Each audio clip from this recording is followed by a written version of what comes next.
Hi everyone, welcome to Tom's Man Shed.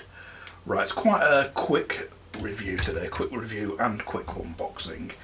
And what it's on is this, a Nightwatcher twin security light. The reason I bought it is my existing one, which is this one, which is about 7, might even be 8, that's at least 7 years old now, has just recently gone faulty on one of the lamps. I think it's this one, but it's one of them. It doesn't come up to its full brightness. It's as if you have an LED torch on its really dim setting. It glows white there with the LEDs, but it doesn't come up full, so there's basically no output from one. The other is still working fine. Now that's off the front of the house. I've also got one of them more similar to this one on the rear of the house. Both of them use glass lenses. Well, that's plastic. The one at the back I think is actual glass, but they're both clear. And the new one, as you can see, has got like cloudy covers.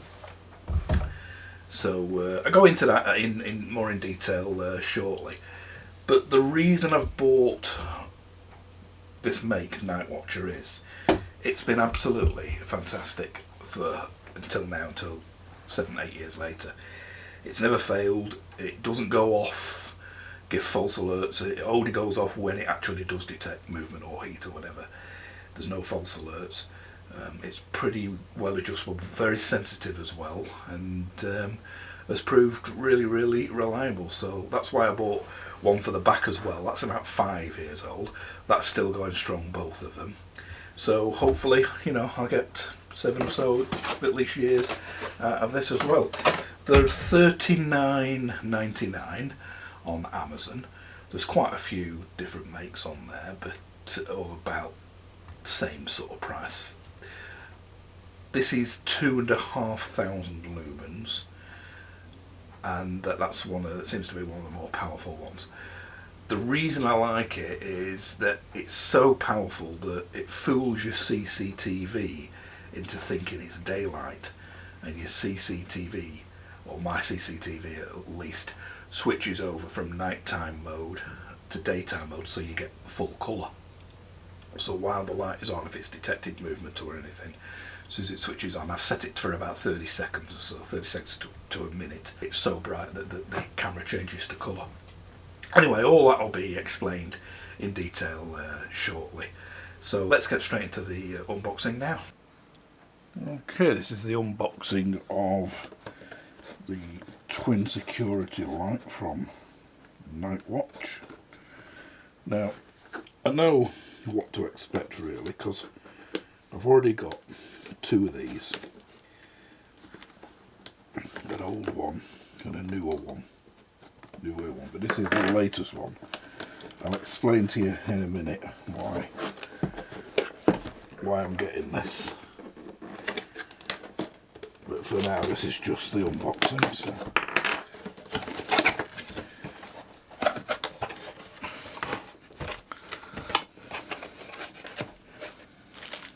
So we've got a couple of wall plugs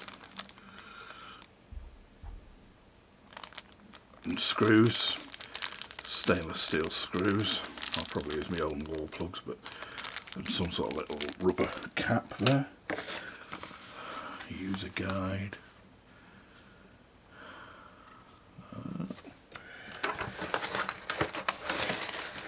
And this is a white one. I've got a white one at the back that I'll show you shortly. And this is replacing a black one at the front of the house.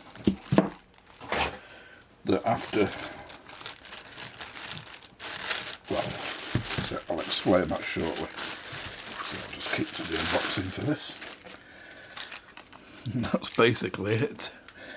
That's what you get. You notice the fronts are like a cloudy thing, so we'll see how they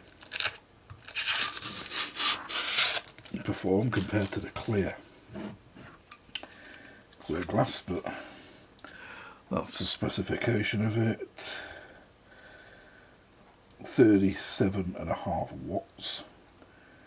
It's supposed to be 2,000 500 lumen, I believe.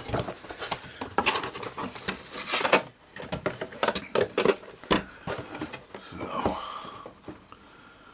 there, if you want to freeze frame that, all the details are on there. There's the specification.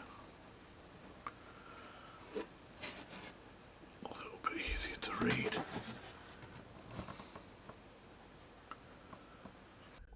So this is the old ones. As you can see, the one on the left is glowing bright, but the one on the right there only just glows in the middle, doesn't even properly illuminate. So they're about 7 years old, them. So this is why I'm having to buy the new ones. That's a close-up of them. As you can see, the infrared detector hangs down underneath them, and you can move it left or right, which is a better feature, I think, than the new ones. The new one, it's fixed, you'll see shortly, under an admittedly much nicer looking dome, but it's detecting movement from all around. Now you might want to just detect movement from one direction with a head like that you can swing around.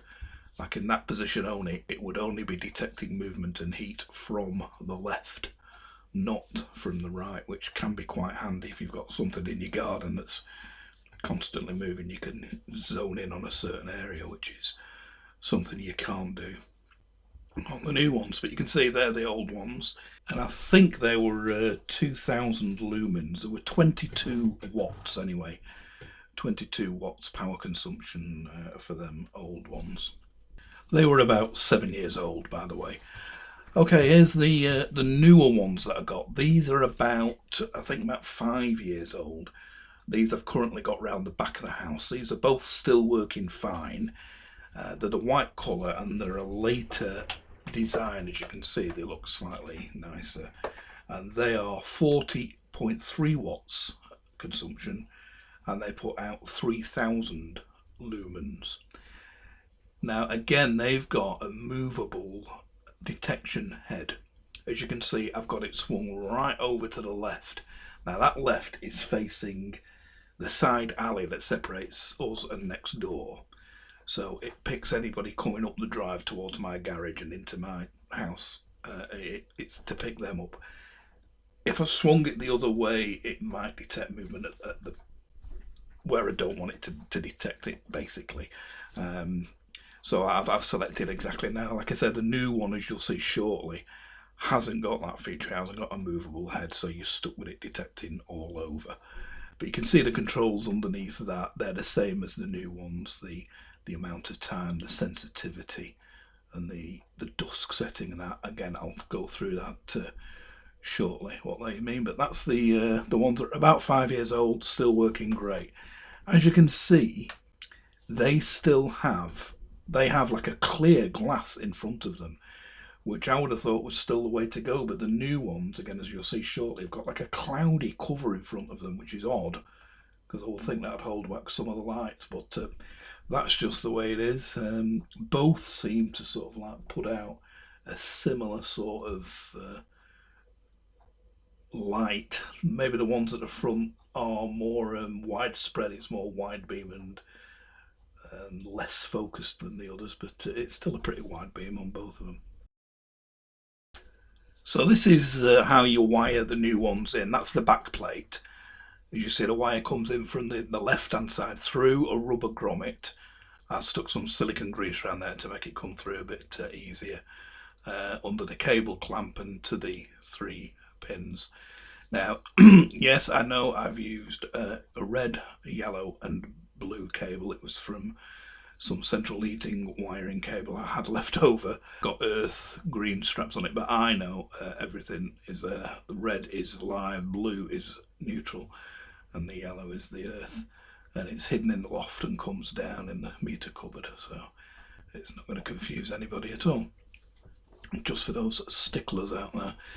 As you can see, the backplate screws to soffits or whatever like that.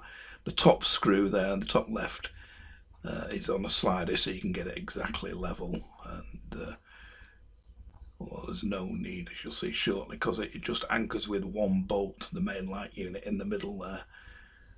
and you get your 2 stainless steel screws with it. So that's an easy enough wiring up of that bit. And here you see the lights wired to it, just dangling there on the wires, ready to connect up. On that back plate, forgot to say before, there is an arrow saying up embossed onto it. You couldn't see on the picture, but that is the right way up there. Just as it says, the cable comes in from the side, not underneath.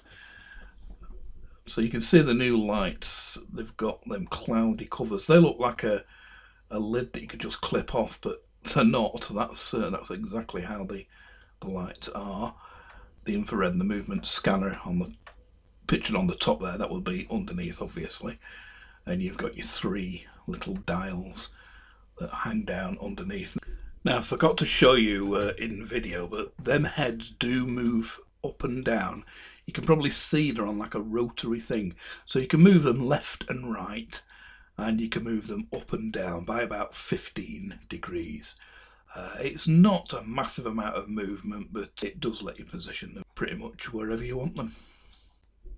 Now, sensitivity wise, I've set mine at the maximum. It goes from 2 to 15 meters, so we'll detect heat and movement between 2 and 15 meters. So I've set it at the full 15 meters, so it picks people up on the other side of the road, even if there's somebody walking there late at night. They're usually up to no good. So I've got set it set at maximum, but set to your own choice. And there's the finished thing up, all in place. You'll see the hole in the front between the 2 lights. That's where you screw it to the back plate. Once you've done that and tightened it up, it recommends that you put a bead of silicone round where it joins, just to, even though there's a proper neoprene gasket under there, it's recommends putting a bead of silicone round and just rubbing it into the joint. So I've done that. And also, when you've screwed it up, that hole, you put a rubber, you get a little white plastic rubber bung. That picture doesn't show it. I took that before I put the bung in, but it is just a little white plastic rubber bung. I'm not going to bother taking a picture of it just for that. So here's a shot from the instruction book, and like I said, there you see the 3 little tiny knobs. The time on the left means how long you want the light to stay on once triggered, and you can set that from 5 seconds to 7 minutes. Now, that is quite an awkward one to set. You've only got to move it an absolute tiny midget. As you can appreciate, the whole travel is between 5 seconds and 7 minutes. So you've only got to use it a midges just to get it up to like 30 seconds and minutes worth, which is where I wanted it. The sensitivity, again, I've got round fully on full sensitivity, and the lux, again, I've got round on full, just so it comes on full darkness. So you'll find that the time one is the trickiest one to set. I don't know why anybody would want it on as long as 7 minutes or as short as 5 seconds. So you pick your happy medium and just move it an absolute little midges.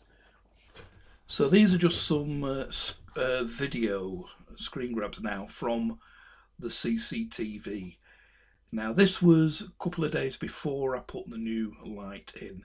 At this stage, it's still that old black light with only 1 working lamp.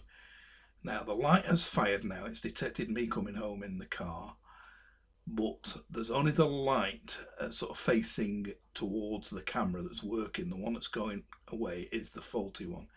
And as you can see, there's not enough light there. It remains in black and white.